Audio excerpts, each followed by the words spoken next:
5 minutes pour une parole divine.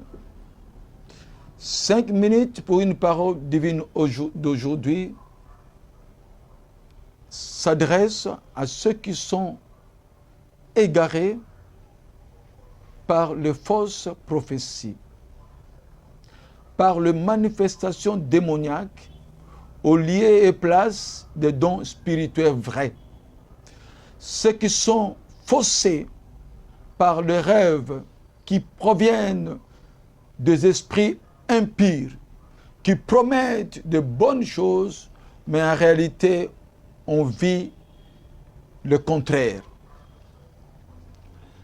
Une parole divine pour tous ceux qui sont manipulés par les esprits impurs au nom du Saint-Esprit. La parole divine d'aujourd'hui, nous voulons partager avec vous, se trouve dans 1 Jean, chapitre 4, premier verset au 4e verset. La Bible dit ceci.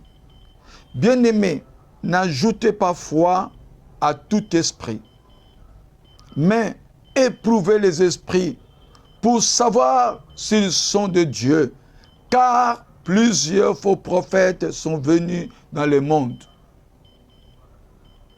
Reconnaissez à ceci l'Esprit de Dieu.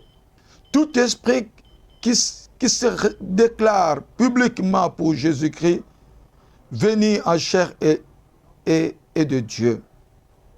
Tout esprit qui ne se déclare pas publiquement pour Jésus n'est pas de Dieu.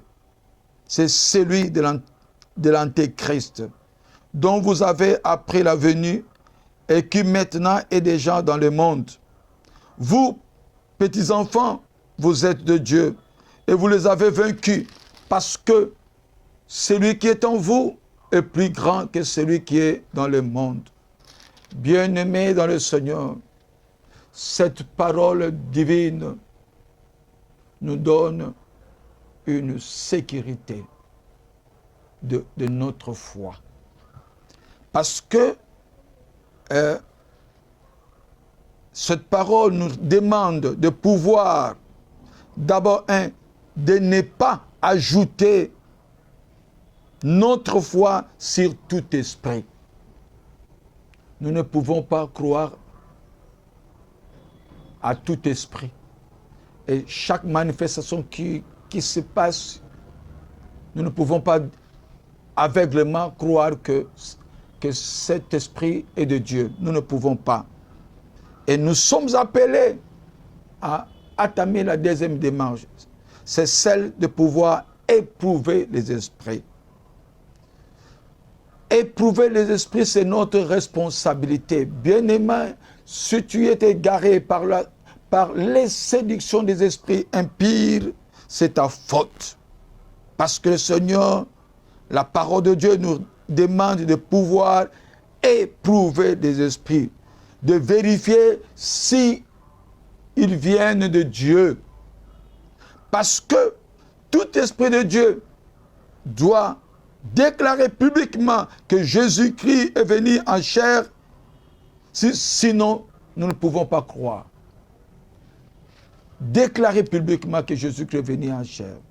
Cela veut dire quoi? Cela veut dire que